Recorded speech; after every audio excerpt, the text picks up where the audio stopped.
એક તરફ મહાનગરપાલિકાનું તંત્ર પ્લાસ્ટિક મુક્ત વડોદરા સંસ્કારી નગરીને બનાવવા માંગે છે, તેના માટે લાખો રૂપિયાનો ખર્ચ કરવામાં આવે છે. વેન્ડિંગ મશીન મૂકવામાં આવ્યું હતું પાલિકાના કચેરીના નીચે, છેલ્લા ઘણા દિવસથી બંધ છે. તેમાં રૂપિયાનો ખનકાટ ચોક્કસ સંભળાય છે, પરંતુ થેલી બહાર આવતી જ નથી. કાપડની થેલી બહાર આવે ને સુવિધા લોકો મેળવે એના માટે આ મશીન મૂકવામાં આવ્યું.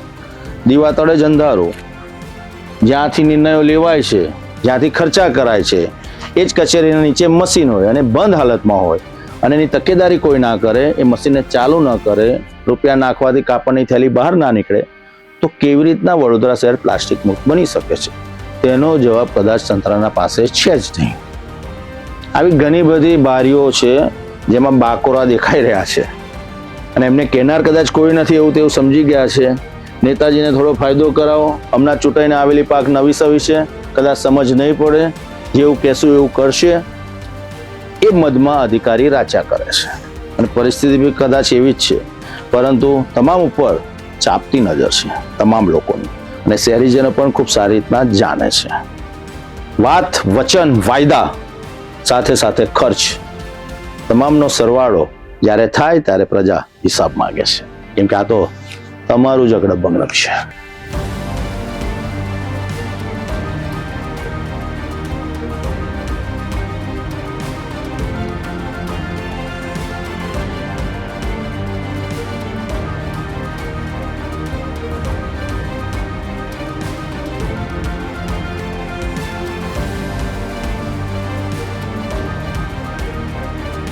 વડોદરા મહાનગરપાલિકા દ્વારા 1.5 વર્ષ પહેલા પર્યાવરણ જાગૃતિ અને પ્લાસ્ટિકના ઉપયોગની ઘટાડવાના હેતુથી કાપડની થેલી આપતું વેન્ડિંગ મશીન મૂકવામાં આવ્યા હતા.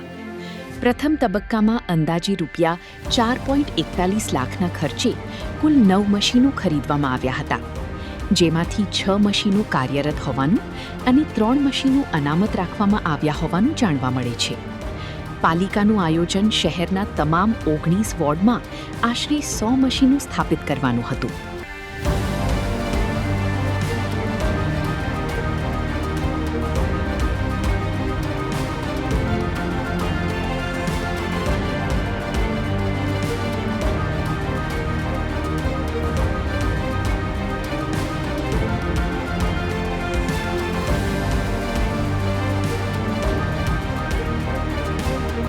પરંતુ પાલિકાની મુખ્ય કચેરી ખંડેરાવ માર્કેટની બહાર જ મુકાયેલું કાપડની થેલી આપતું વેન્ડિંગ મશીન છેલ્લા 2 દિવસથી બંધ હોવાનું સામે આવ્યું છે.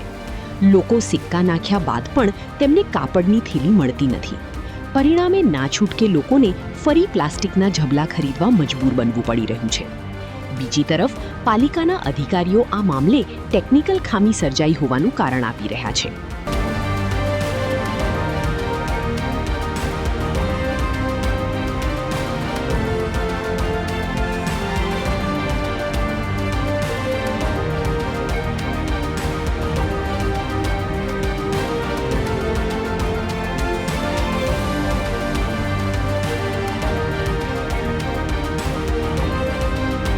સવાલ એ પણ ઊભો થાય છે કે જો પાલિકા દ્વારા લાખો રૂપિયાના ખર્ચે મશીન સ્થાપિત કરવામાં આવ્યું હોય તો તેની નિયમિત જાળવણી અને કામગીરી સુનિશ્ચિત કરવાની જવાબદારી કોની? માત્ર અન્ય શહેરોનું અનુકરણ કરીને યોજનાઓ અમલમાં મૂકવી પૂરતી નથી. તેનું અસરકારક સંચાલન અને સતત દેખરેખ પણ એટલી જ જરૂરી છે. નહીંતર પર્યાવરણ સુરક્ષા અને પ્લાસ્ટિક મુક્ત શહેરના દાવા માત્ર કાગળો પૂરતા જ સીમિત રહી જશે. સરાહનીય પ્રયત્ન છે શહેરને પ્લાસ્ટિક મુક્ત બનાવવાનો. તમામ લોકો એક સાથે અવાજ ઉઠાવશે કે વડોદરા સ્વચ્છ, સુંદર અને પ્લાસ્ટિક મુક્ત બનવું જ જોઈએ. પાલિકા એક કદમ આગળ આવીને લાખો રૂપિયાનો ખર્ચ કરે છે. આ જવાબદારી પ્રજાની સાથે તમામ લોકોની છે. પરંતુ પાલિકા તંત્રએ જે પણ મશીનો મૂક્યા છે એની કામગીરી કેવી છે, કાપડની થેલી બહાર નીકળે છે કે કેમ, મશીન ચાલુ છે કે બંધ, એ જોવાની તસદી કોઈ લેતું નથી. તો યાદ કોણ કરાવશે અધિકારીઓને કે તમે કેવી રીતના કામગીરી કરો છો? લાગી રહ્યું છે કે કોઈની પાસે સમય જ નથી. હવે વડોદરા સંસ્કારી નગરીને પ્લાસ્ટિક મુક્ત બનાવવું છે તો જે પગલાં લેવા જોઈએ એ અસરકારક લાગતા નથી. ચર્ચાઓ ચાલી રહી છે, અધિકારીજી થોડા જાગો, કામ કરો. બસ પ્રજા તો જાણે જ છે કે આ તમારા બધાનું ભેગું ભોગવું અગડમ બગડમ છે.